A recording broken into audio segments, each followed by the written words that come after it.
얼마 전에 우리 교회 안에 있는 모든 컴퓨터를 업그레이드를 한 적이 있습니다. 컴퓨터가 상당히 늦어지는 관계로 어떻게 하면 좀 빠르게 속도를 내서 모든 일들을 효율적으로 할 수 있을까. 또 부팅을 했을 때 그 부팅을 하고 나서 켜질 때 시간이 많이 걸렸어요. 그래서 그 하드 디스크를 SSD, Solid State Drive로 바꿨습니다. 전체를 다 바꿨어요. 그랬더니 얼마나 속도가 빠르고 편리한지, 한번 껐다가 켜더라도 이제는 금방 켜지고요. 뭐 돌아가면서 이게 언제 업로드가 될지 말이죠. 그렇게 답답했는데 정말 빠르게 그렇게 되는 거예요. 그러다 보니까 모든 일들도 하는 데서 수월하고 빠르고 편리하게 되어지는 그런 것들을 느끼게 되었습니다. 참 좋은 거죠. 업그레이드를 한다는 게 이게 참 좋은 거구나. 그럼 업그레이드 할 때 뭐가 필요할까요? 업그레이드 할 때는 이게 필요하더라고요. 그래서 업그레이드를 해가지고 지금 편리하게 여러 가지로 쓰고 있습니다. 자, 우리가 컴퓨터 업그레이드 하는 것만 해도 이렇게 좋은데 우리의 믿음도 이제는 업그레이드 해야 된다는 거예요. 옛날 있는 그대로 믿음 가지고 있으면 되겠어요? 어제보다도 오늘이, 오늘보다도 내일이 더 믿음이 업그레이드가 돼야 될 줄로 믿습니다. 그냥 옛날 그대로 있으면 안 된다는 거예요. 옛날에 옛날에 나 그거 다 해봤어. 나 옛날에 기도 응답 다 받았고, 내 옛날에 다 그 말씀 깨달은 것이고, 뭐 옛날에 다 했다는 거예요. 그러면 안 된다는 거예요. 지금 계속해서 우리는 매일매일 우리의 믿음이 업그레이드가 돼야 성장하고 성숙하고 그리고 끊임없이 우리의 믿음이 자라갈 수 있게 된다라고 하는 것이죠. 우리가 맨날 제자리에 걸음에 있으면서 초보에 머물러 있으면 안 된다라고 하는 거예요. 어떤 경우에도 우리는 초보에 있으면 안 됩니다. 이제는 그리스도의 장성한 분량에 이르는 자리까지 우리의 신앙이, 우리 믿음이 업그레이드가 돼야 된다라고 하는 것이죠. 만약에 그 자리에 그냥 있다고 한다면 이건 정말 마음이 답답한 거예요. 안타까운 거예요. 더 안타까운 건 뭐냐면 잘 나가다가 잘 성장하다가 갑자기 삐끄덕해가지고 또 밑으로 내려가서 그걸 갖다가 업그레이드가 아니고 뭐라 그러죠? 다운그레이드가 되는 거예요. 그런 사람들 보면요, 더 마음이 찢어지는 것처럼 아파요. 이제 성장해 가나 보다, 이제 잘 자라가는가 보다 그랬는데 그냥 쭉 타고 떨어져가지고선 다시 백업이 돼가지고 퇴보하는 그런 믿음을 갖는 사람들을 볼 때 얼마나 안타까운지 모르겠다는 거예요. 우리는 제자리 걸음해서도 안 되고, 그리고 뒤로 퇴보해서도 안 되고, 앞으로 계속해서 업그레이드가 되는 그런 믿음 될 수 있기를 바랍니다. 여러분, 히브리서의 말씀에 보면 이런 말씀을 해요.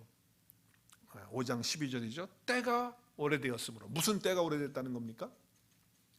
예수님을 믿은 지가 오래되었는데, 요즘 말로 더 쉬운 말로 말하면 교회 다닌 지가 10년, 20년, 30년, 40년이 되었는데, 그렇다고 한다면 이제는 그것들을 누리면서 내가 체험하면서 깨달은 것들을 다른 사람들에게 나누어 줄 수 있는 성생과 같은 그런 자리에 있어야 될 텐데, 여전히 말씀의 초보에 있어가지고 누가 와가지고서 이 말씀을 잘 이해하지 못하겠는데 이게 무슨 뜻이냐 그러면은 그걸 내가 어떻게 알아?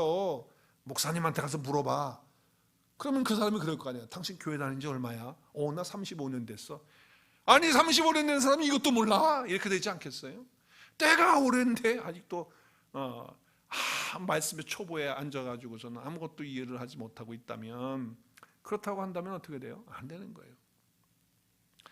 조금 어려운 말씀을 해도, 성경 말씀을 해도 그것들을 이해하고 내가 소화시켜서 내 삶 속에 적용할 수 있을 만큼 그런 자가 돼야 된다는 거예요.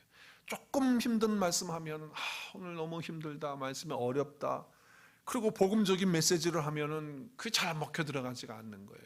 너무 힘들어요. 설교 전하는 사람도 느끼거든요. 그게 어렵다. 그러나 세상적으로 잘 나가는 이야기, 또 여러분에게 위로를 주고 소망을 주고 하는 메시지를 하면 그게 반응이 좋다는 것을 제가 느끼거든요. 그러면 목사가 어떤 말씀을 주로 전하려고 할까요? 그저 소망의 메시지, 또 사람들 좋게 하는 메시지를 하려고 하는 유혹이 목사에게 온단 말이에요. 왜냐하면 반응이 좋으니까. 근데 실제적으로는요, 우리가 이제 말씀의 초보에서 이제 자라가야 돼요. 그래서 업그레이드가 돼야 돼요. 믿음이 이제 업그레이드해서 단단한 것도 어떤 말씀이라도 다 소화하고 그 말씀을 다 먹고, 그리고 내가 그 말씀을 통해서 자라가는 그런 믿음의 업그레이드가 저와 여러분 가운데 있어야 될 줄로 믿습니다. 초보에 있는 사람들은 사도 바울이 사랑에 대한 이야기를 하면서 고린도전서 13장이죠. 사랑장이죠. 거기에 사랑장에 사랑을 쭉 이야기하다가 마지막 부분에 가서 이런 말을 해요. 내가 어렸을 때는, 그러니까 믿음이 어릴 때는 어떻게 했다는 거예요? 말하는 것이 어린아이 같다는 거예요. 또 깨닫는 것도 어린아이 같다는 거예요. 생각하는 것도 어린아이 같다는 거예요. 근데 이제 그것들을 버려야 된다는 거예요. 이제 업그레이드를 해야 된다는 거예요. 이제 말하는 것도 믿음의 수준이 좀 올라가서 업그레이드된 말을 하고, 깨닫는 것도 이제 보통 그냥 쉬운 말씀만 깨닫는 게 아니라 깊이 있는 말씀들도 깨닫는 그런 믿음의 업그레이드가 되기를 바랍니다. 생각하는 것도 맨날 그냥 육신적인 거, 아직까지도 그냥 말씀의 초보적인 것만 생각하는 것이 아니라 이제는 성장하고 성숙한 말씀의 어떤 그런 부분들을 생각하고 하나님의 나라 영원한 것들에 대한 생각을 할 수 있는 믿음의 업그레이드가 저와 여러분 가운데 있어지는 오늘 이 예배가 되었으면 좋겠습니다.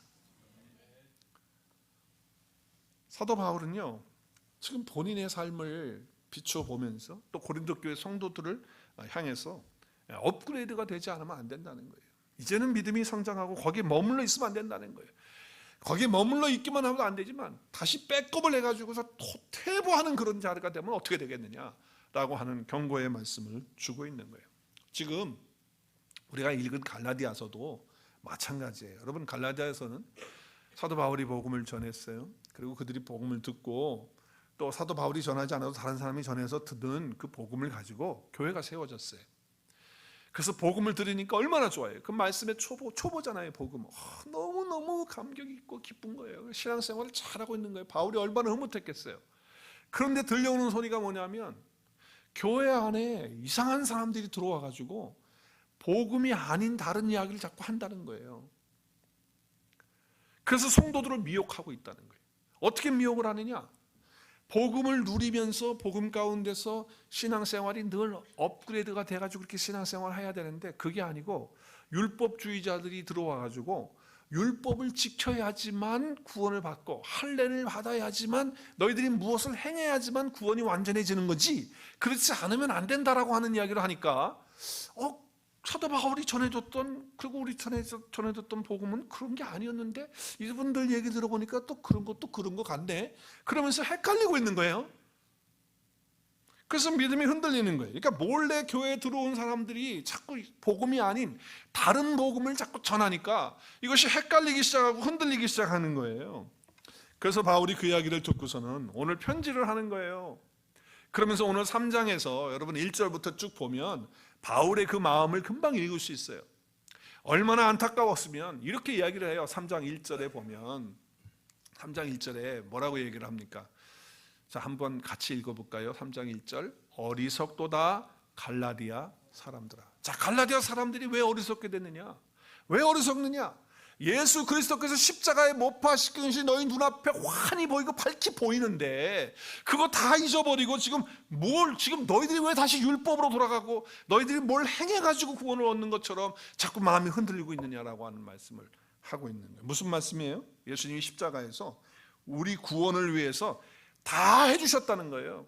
그분이 십자가에 못 박혀 죽으시고 그리고 부활하심을 통해서 모든 것들을 다 이루어 주셨어요. 우리의 모든 죄를 다 사하셨죠. 우리에게 새로운 생명 주셨죠. 이제 율법을 따라 사는 사람이 아니라 예수 그리스도 안에서 그 복음 안에서 말씀 안에서 살게 하셨죠. 그리고 이미 우리가 하나님의 나라에 들어갈 그 천국이 그리스도를 통해서 내 안에 이루어져 있죠. 그리고 주님이 오시는 그날 마지막 우리를 부르는 그날에 우리가 천국에 올려져 있는 그래서 생명책에 이름이 기록되어 지고 하늘에 앉혀진 자가 되었죠. 하나님께서 이루신 놀라운 일들이 다 누가 해주신 거예요? 예수님이 다 해주신 거예요. 내가 한 건 아무것도 없다는 거예요. 갈라디아 교인들아 너희들이 한 게 뭐냐? 아무것도 없지 않느냐? 예수님이 십자가에서 다 해주지 않았냐? 그것을 너희들이 그냥 믿음으로 아멘 하고 감사합니다 하고 받아서 너희들이 그 복음 안에 지금 있는데 그게 밝히 보여지고 있는데 그게 안 보이냐 지금? 누구 말을 듣고 그러느냐? 그러면서 2절에 뭐라고 그래요?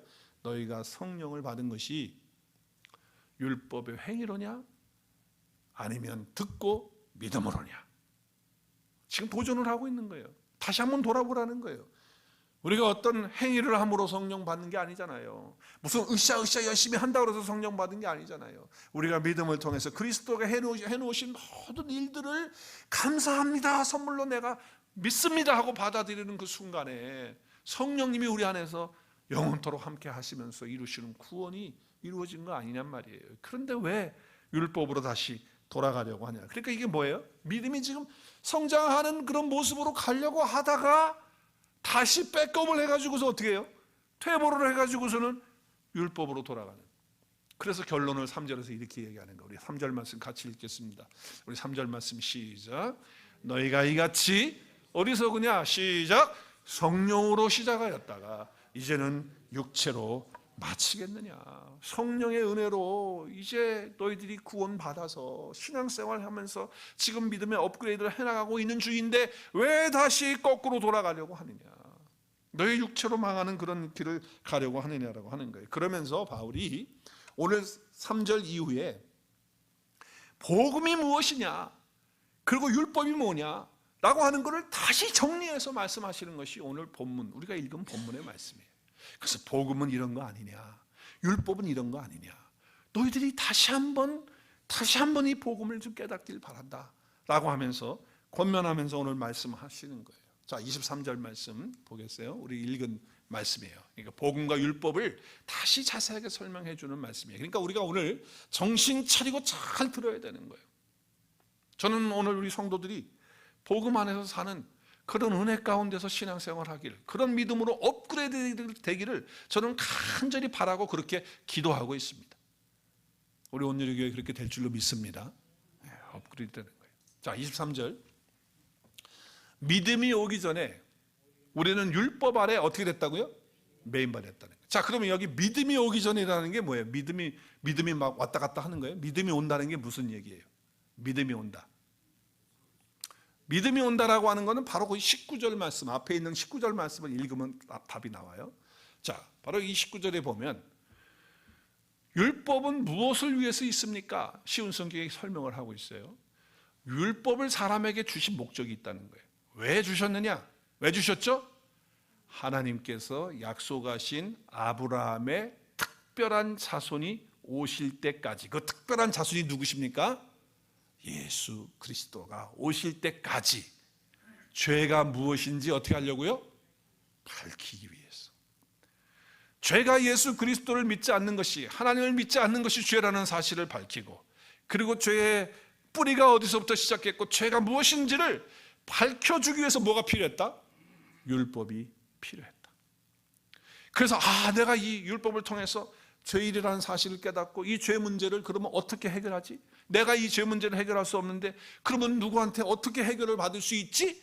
라고 하면서 예수 그리스도께로 인도하는, 그것이 바로 율법의 기능이다, 율법의 역할이다라고 하는 말씀을 하는 거예요. 자, 그러니까 오늘 다시 한번 말씀을 보면 믿음이 오기 전에, 누가 오기 전에?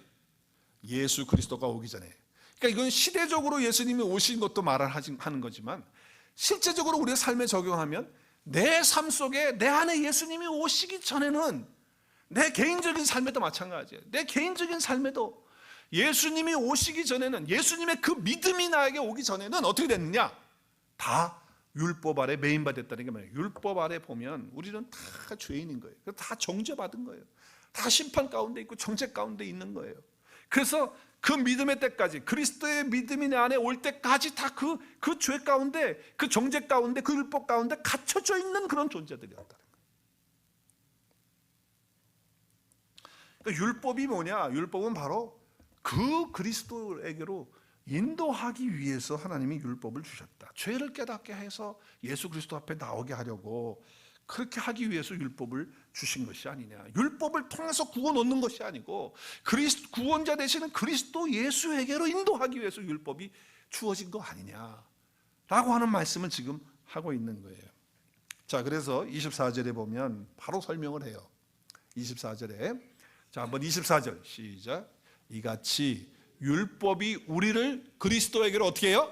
인도하는 뭐예요? 초등교사가 되었다는 거예요. 그러니까 율법은 초등교사에 불과하지 결코 구원자가 될 수 없다. 그러니까 그리스도에게로 인도하는 하나의 교사 역할을 한 것뿐이지 구원시켜주는 그런 능력이 율법에는 없다, 그 얘기를 하는 거예요. 그래서 예수 그리스도가 우리 안에 오는 그 믿음을 통해서 의롭다함을 받는 거죠. 예수님이 다 우리를 위해서 이루어 주신 일들을 내가 그리스도의 그 믿음을 내가 받아들이는 그 순간, 내 안에 그 믿음이 오는 순간 예수님의 의가 나에게 전달되어지므로 저와 여러분이 의롭다함을 얻게 된 것이라는 거예요. 얼마나 감사해요, 하나님의 은혜가. 이거 복음이라는 거예요.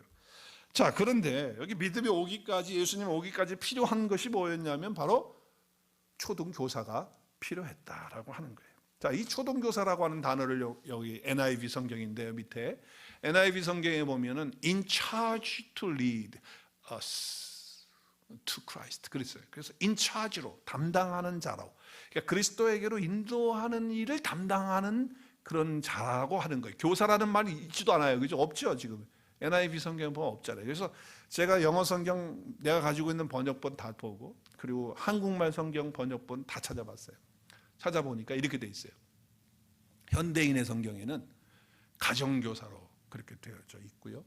물론 쉬운 성경도 그렇게 되어 있고, 킹제임스 흠정역 성경에서는 훈육 선생으로 그렇게 되어 있고, 우리말 성경과 쉬운 성경은 그냥 선생으로 그렇게 되어져 있고, 영어 성경의 NIV는 아까 읽은 대로 인차지로, 그리스도께로 인도를 하는 일을 담당하는 자, 담당하는 자로 그렇게 그냥 번역을 했고, NASB, 그러니까 New American Standard Bible이에요. 그걸 보면 투럴, 가족교사로 그렇게 번역을 했어요. 그리고 킹 제임스 성경에 보니까 스쿨 마스터, 학교 교사나 학교장으로 이렇게 번역을 했어요. 그리고 NISB, 그러니까 New Revised Standard Version에는 디스플린은 이제 훈련한다는 거 아니겠어요? 그래서 여기 디스플린이라고 하는 단어를 써서 디스플레이니언이라고 하는 이 용어를 쓰면서 가르침이 엄한 사람, 규를 하는 그런 사람, 이제 이런 것으로 번역을 했어요. 그리고 ESB와 NIV 2011년 새로운 번역에서는 가디안으로, 가디안, 보호자, 안내자로 그렇게 번역을 한 것을 볼 수가 있어요. 우리가 가지고 있는 성경은, 지금 여러분이 우리가 읽고 있는 본문을 가지고 있는 성경은, 여러분이 아마 개역 개정 성경을 많이 가지고 있을 텐데, 개역 개정 전에 개역 성경이라고 1956년에 개역을 한 성경이 있어요. 그 성경을 번역을 보면 이렇게 되어 있어요. 몽학 선생으로 번역이 되어 있어요. 몽학 선생. 그러니까 몽학 선생이 뭐냐? 한문이죠. 몽학, 몽, 어리석을 몽, 우매할 몽, 그리고 배울 학. 그러니까 어리석은 자를 배우게 하도록 가르쳐줄 선생이야. 배우게 하는 선생. 그게 몽학 선생이야. 그러니까 어리석은 자가 누가 어리석은 자냐? 바로 어린 자들이 어리석다는 거예요.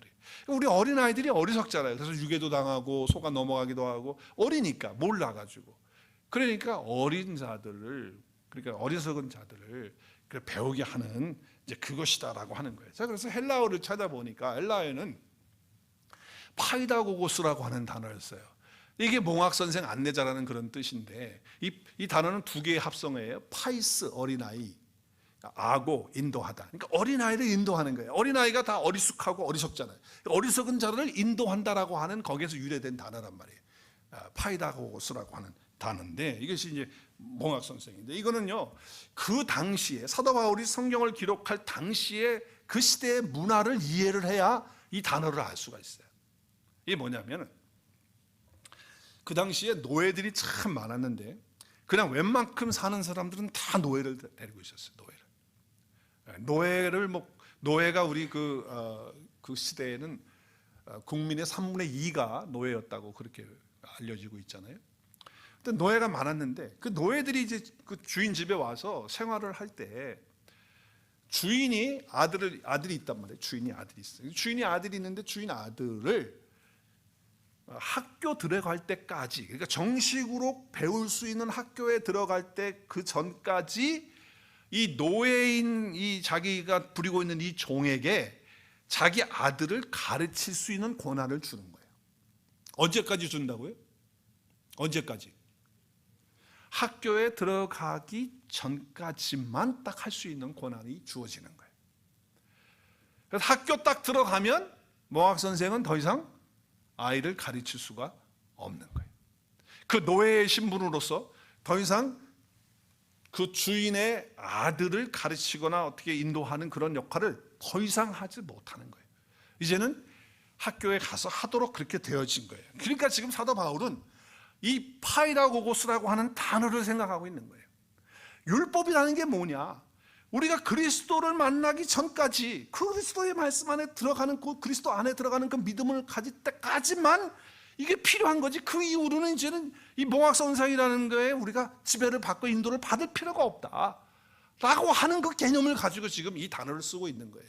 그러니까 이게 번역이 상당히 어려운 번역인 거예요. 그래서 여러 가지 번역으로 성경마다 다르게 번역을 하고 있는 거죠. 그러니까 예수님이 내 안에 오시기 전까지 바로 이 초등교사 몽학선생이 필요한 것이지, 예수님이 딱 오고 내가 믿음 안에 들어가면, 복음 안에 내가 들어가면 더 이상 이제 몽학선생의 지배를 받지 않는다. 그래서 오늘 말씀이 25절에 그걸 설명하는 거예요. 이제 제가 설명드린 거를 정리해서 25절에 딱 읽으면 여러분이 이해하는 거예요. 자, 시작. 믿음이 온 후로는 우리가 초등교사 아래 있지 않아요. 자, 여기 믿음이 온 후로는 누구가 온 다음에, 내 안에 누가 오신 후에? 예수 그리스도가, 그리스도의 그 믿음이 나에게 온 후에, 그때부터는 이제 뭐가 필요 없어요? 초등교사, 몽학선생, 가정교사, 율법 아래 있지 않는다는 거예요. 더 이상 우리는 신앙생활을 율법을 가지고 신앙생활하는 거 아니에요. 이제는 그리스도의 믿음으로 여러분이 신앙생활하는 믿음의 업그레이드가 이루어지는 이 아침 되었으면 좋겠습니다. 율법은 우리를 의에 이르게 하는 안내하는 길, 안내자 역할만 하는 거지 우리를 의롭게 만들지 못해, 율법이. 그래서 그리스도께서 우리를 의롭게 할 수 있도록 율법은 그리스도에게로 인도하는 역할까지만 하는 그 일을 율법이 하는 거다. 오늘날 우리 현실로 이야기하면, 더 쉽게 얘기하면 그거예요. 제가 오늘 일부 예배 끝나고서, 일부 예배 끝나신 분에게 물어봤어요. 오늘 말씀을 얼마큼 이해했냐. 그러니까 이해 다 됐어요. 제가 이거 어려운 설교인데 내가 쉽게 했는데 다 이해됐어요. 다 이해됐어요. 오늘날 현실로 미국에서 예를 들면 학교 들어가기 전에 아이들 보내는 데 있어요. 스쿨이 아니야. 앞에 PRE가 붙어. 뭐죠?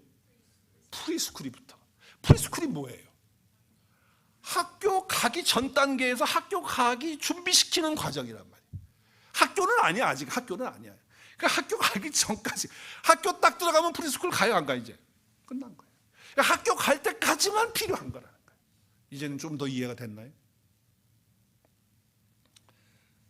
그러니까 여러분, 그냥 그것은 그냥 어떤 초보의 역할을 하는 거예요. 율법은 초보의 역할이에요. 우리가 정말 믿음을 가질 수 있도록 하는 초보적인 역할을 하는 것이, 이것이 율법이라고 하는 것을 지금 바울이 설명하고 있다고 하는 거예요.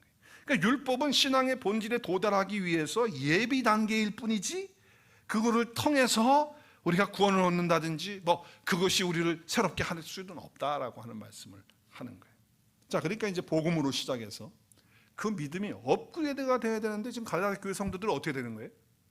다시 다운그레이드가 되고 있어요. 그러니까 바울이 속이 안 터지겠어요? 이게 신앙생활이 업그레이드가 되는 신앙생활인데 왜 다운으로 가냔 말이지. 그래서 속이 터지는 거예요. 그래서 설명을 다시 하는 거예요. 복음이 뭐냐? 율법이 뭐냐? 그래서 이야기하고 있다라고 하는 거예요. 우리는 이제 그냥 그런 자리에 머물러 있는 그런 신앙이 되면 안 된다는 거예요. 이제는 율법은 우리를 가둬놓는 역할을 하지만 예수 그리스도 안에 있는 그 믿음은 우리를 자유케 하는 거예요. 자유케 하는 거예요. 새롭게 하는 거예요. 그래서 예수 그리스도를 우리가 주로 영접하고 고백하고 주님과 연합되고 하나님의 자녀가 되어지면 하나님의 유업을 우리가 다 받는 거 아니에요? 상속자가 돼서. 이것이 참 신앙이란 말이죠. 자, 오늘 말씀에 다 나와 있어요. 자, 이제 몽학선생, 율법 아래 있는 것이 아닙니다. 앞에 화면 보시고요. 복음 안에 있게 되면 엄청난 사건이 내 안에 어떻게 돼요? 주어지게 돼요. 내가 만들어내는 거 아니에요. 내가 애써가지고 만드는 거 아니에요. 주어지는 거예요. 누구를 통해서? 예수 그리스도를 통해서. 그래서 예수님이 나를 위해서 그렇게 해주신 그 모든 것들이 다 누구 것이 되는 거예요? 내 것이 되는 거예요. 그러면 이제 내 안에 와 있으니까 어떻게 해야 돼요? 우리는 그걸 누려야지. 그거를 잘 깨달아서 그렇구나, 내 안에 이미 와 있구나. 그럼 내가 이걸 왜 쓰질 못하지? 왜 내가 꺼내서 내가 삶 속에 내가 이걸 왜 적용 못하고 있지? 그 그리스도께서 해주신 일을 자꾸 생각을 해야 돼요. 묵상을 하고 그걸 바라봐야 되는 거예요. 자, 우리가 어떤 존재가 되었는지 한번, 예수님 우리 안에 오게 되면 나 이런 존재가 되는 거거든요. 엄청난 존재가 된 거예요. 자, 오늘 말씀은 설명해요. 26절 복음은 이런 것이다. 자, 내가 그리스도 예수의 믿음 안에 내가 있게 되면 내가 뭐가 된다고요? 내가 뭐가 되는 거예요? 하나님의 아들, 하나님의 딸, 하나님의 자녀가 된다는 거예요. 여러분, 하나님의 자녀가 된다라고 하는 이 사실 하나만도 아침에 묵상하고 하루를 시작하면요, 여러분 삶이 달라져요. 내가 대통령의 아들이라고 하면 아침에 일어나서 나갈 때 달랄 거예요. 그렇죠? 다르지 않겠어요? 내가 대통령 아들이야, 내가 왕의 아들이야, 만약 이런다고 하면 나가서 당당할 거야.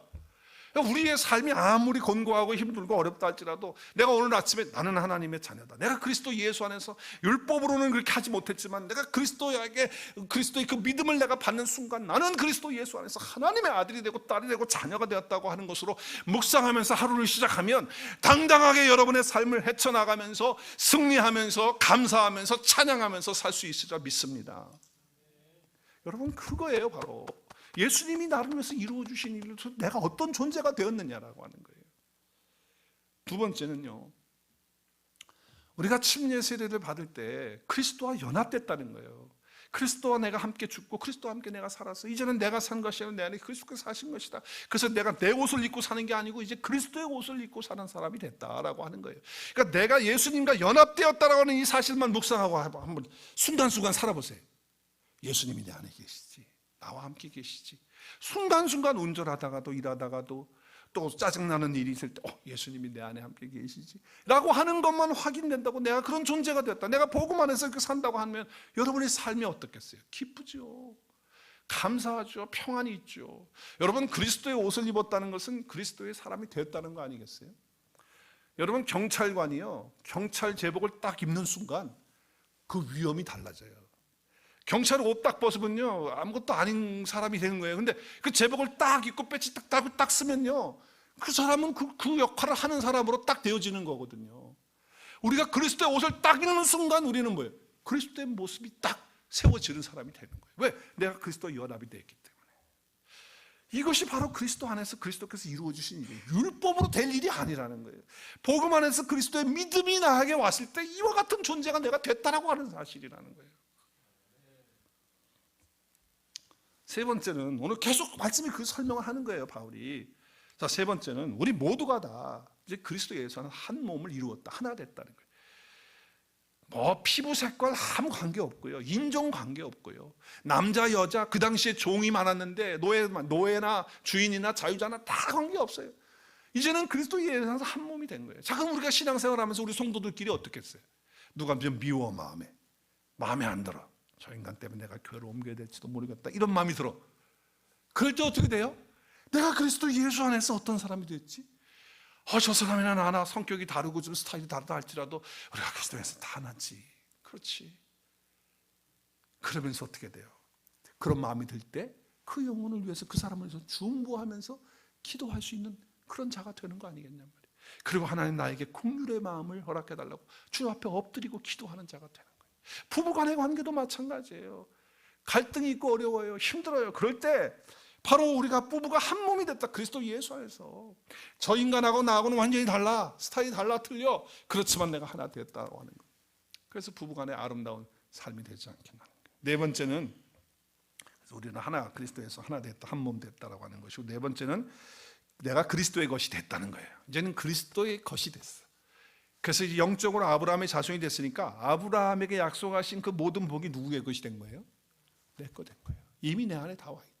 그리고 하나님이 약속하신 모든 약속의 그 약속을 다 내가 받는 이어받는 상속자가 되고, 한번 따라하겠습니다. 나는 상속자다. 그것도 하늘의 상속자다. 영원한 상속자다. 상속자가 된 거예요. 그리스도의 것이 됐기 때문에. 여러분, 하나님께서 그리스도를 통해서 이루어주신 이 복음이 바로 이건데, 오늘 바울이 그 설명을 하는 거예요. 근데 어떻게 다시 믿음이 업그레이드가 돼야지 왜 다운그레이드 돼가지고 율법으로 돌아가려고 하느냐고 하는 말씀. 어떻게 성령으로 시작한 사람이 육체로 지금 다시 돌아가려고 하느냐, 그 이야기를 지금 하는 거예요. 저와 여러분이 어떤 존재냐고 하는 거예요. 율법은 우리를 묶어요, 우리를 정죄해요. 그러나 복음은 그리스도 예수를 통해서 어떤 사람이 되었느냐, 내가 누구냐라고 하는 것을 알려주는 것이 복음이라는 거예요. 그래서 우리는 그 사실을 받아들인 자답게 그것을 묵상하고 주님께서 이루어주신 일들에 감사하는, 그래서 영적인 업그레이드, 믿음의 업그레이드, 신앙의 업그레이드, 날마다 이루어지는 은혜가 있어지기를 주의 이름으로 축복합니다. 자, 그러면 어떻게 믿음의 업그레이드를 할 수 있느냐, 이게 그게 중요하잖아요. 어떻게 업그레이드를 할 수 있느냐, 여러분 이것을 묵상하셔야 돼요. 첫 번째는 종에서 자유자로 업그레이드를 해야 돼요. 나는 이제 더 이상 노예가 아니다, 나는 이제 율법에 얽매여져 있는 그런 종이 아니다, 이제 복음 안에서 자유자다, 할렐루야, 이렇게 늘 선포하고요. 그리고 그걸 묵상하고 감사하고 찬양해야 되는 거예요. 죄로부터 자유, 한번 따라야 합니다. 죄로부터 자유, 율법으로부터 자유, 정죄함으로부터 자유, 상처받는 거로부터 자유, 두려움과 걱정과 염려로부터 자유, 죽음으로부터 자유. 할렐루야. 저와 여러분이 그런 자가 됐어요. 우리 주님이 하신 말씀을 선포합니다. 우리 한번 선포하겠습니다. 시작. 진리를 알지니 진리가 나를 자유케 하리라. 아멘. 우리 사도 바울의 고백 함께 합니다. 시작. 주는 영이시니 주의 영이 계신 곳에는 자유가 있느니라. 여러분 성령 받으셨어요? 그럼 여러분에는 뭐가 있는 거예요? 여러분 안에 자유가 있는 거예요. 진리 되신 예수님이 여러분 안에 계십니까? 그러면 자유하는 거예요. 여러분 이것을 선포하고 이렇게 하는 거예요. 복음 안에서 내가 이미 되어진 것들을 기억하고 묵상하고 감사하고 찬양하는 거예요. 두 번째는요, 어떻게 우리가 믿음의 영적 업그레이드를 할 수 있느냐, 형식적인 거, 그 껍데기들이잖아요. 비본질적인 거잖아요. 거기에 자꾸 뭘 생각하지 말고 어디로 가야 돼요? 내용으로, 알맹이로, 본질로 가는 거예요. 그래서 이게 본질이 아니지, 이건 껍데기지 뭐, 이렇게 생각을 해야 되는 거예요. 근데 우리는 어떻게 해요? 비본질적인 것에다가 목숨 걸어요. 참 신기해. 하여튼 나 회의하는 걸 보면 참 놀라워야 돼요. 저쪽에서 회의할 때 보면 비본질적인 것에 목숨 거는 거예요. 내가 새벽에 얘기했나요? 혈압 터져가지고서 뭐 병원에 실려가고 회의하다가 그런 일이 일어나, 막 의자 들어가지고 던지려고 그래. 이게 회의하는, 이게 그리스도인들이 회의가 그래가지고 되겠어요. 여러분 형식 껍데기 비본질에서 이제 어디로 가요? 내용으로, 본질로 들어가야 된다라고 하는 거예요. 그래서 경건의 모양만 갖지 말고 그냥 나 그리스도인이야, 나 교회 다녀, 나 오늘이 교회 성도야 라고 하는 모양만 갖지 말고, 이제는 저와 여러분 삶 속에 경건의 능력, 하나님을 닮은, 주님을 닮은 그 능력이 나타나는 역사가 있어지기를 주의 이름으로 축복합니다. 그 능력이 있어야죠. 이제 우리 교회는 능력이 있다. 그 뭐 인원이 우리 교회가 많지는 않지만 적은 그런 수라 할지라도 우리에게는 경건의 능력이 있는 그런 신앙의 업그레이드가 되어지는 그런 은혜가 있기를 바랍니다. 그냥 예배 드렸다가 아니에요. 이제는 그냥 나 예배 드렸어, 오늘 주일 안 빠졌어, 예배 드리, 그거는 초보죠. 주일 예배 지키는 거 초보지, 초보. 그것도 못하면 어떻게, 이제 거기서 한 단계 더 올라가야 돼. 어떻게 올라가야 돼? 오늘 예배 가운데 성령님이 내 가운데 임재하시는 걸 경험했어. 내 가치관과 내 생각과 내 마음을 바꾸시는 그런 예배가 되었어. 할렐루야. 정말 예배를 통해서 하나님이 이런 말씀을 깨닫게 해주셨어. 오늘 아침에 정말 복음이 뭔지 다시 한번 하나님께서 나에게 예배를 통해서 주셨어. 예배 드렸다가 아니고 끝나고 난 후에 하나님 너무 감사합니다, 이런 은혜와 이런 축복을 주셨다니요. 그래서 예배를 사모하는 그런 마음으로 이제는 신앙의 업그레이드가 되는, 예배에 그런 것도 없고, 기도도 마찬가지예요. 기도했다가 중요한 게 아니고 맨날 기도하는 내용이 그저 잘 먹고 잘 살고 사고 없이 살고 우리 자녀도 잘 되고 사업 잘 되고 맨날 거기만 뱅뱅뱅뱅뱅 도는 기도는 초보적인 기도예요. 근데 그 기도를 통해서도 하나님이 일하시고 역사하시는 걸 우리가 체험을 하고 경험을 해야 되는 거 맞아요. 근데 언제까지 거기만 머물러 있을 거냐.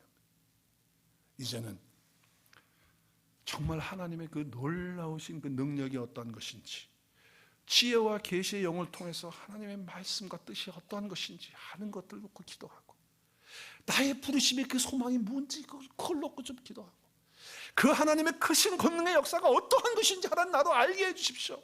기도하고, 연약한 자들, 믿음이 없는 자들 위해서 기도하고, 충고하고, 나 아니고 내 식구들 아니고 전혀 모르는 사람이라 할지라도 그들을 위해서 기도하고, 선교와 전도를 위해서도 기도하고, 이제는 좀 차원이 다른 기도, 내가 무엇을 기도했느냐가 더 중요한 거예요. 이제는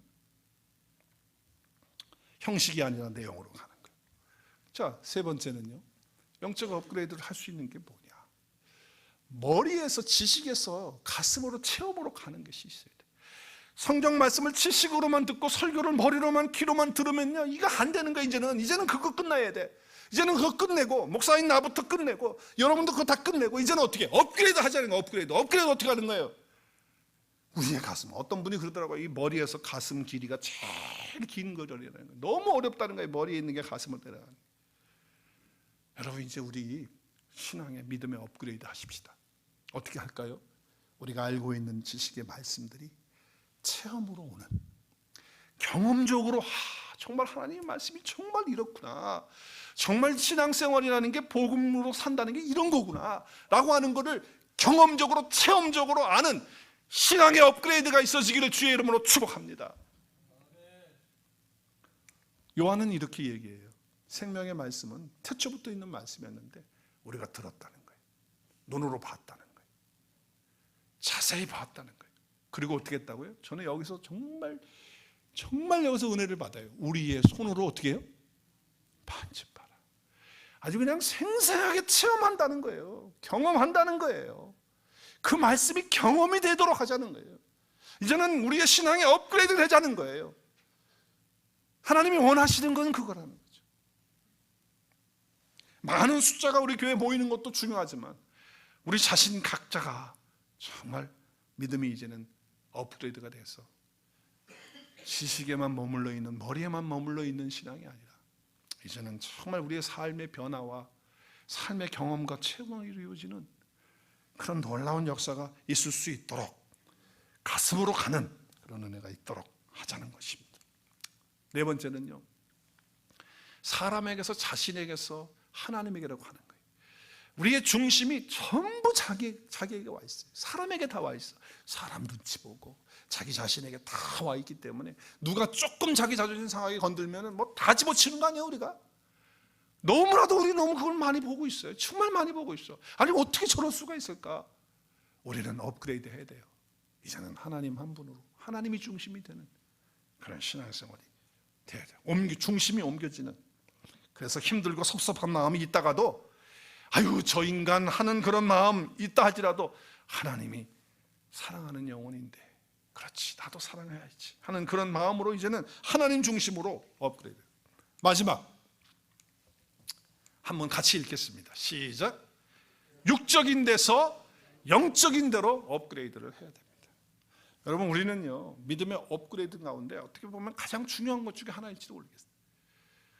너무나도 우리는 육적인 것에 신앙생활에 보여지는 것에 의해서 신앙생활에 이제는 정말 영적인 데로 우리가 나가야 돼요. 왜냐하면 살리는 것은 영이고 육이 아니에요. 육으로 우리를 살릴 수 있는 게 없어요.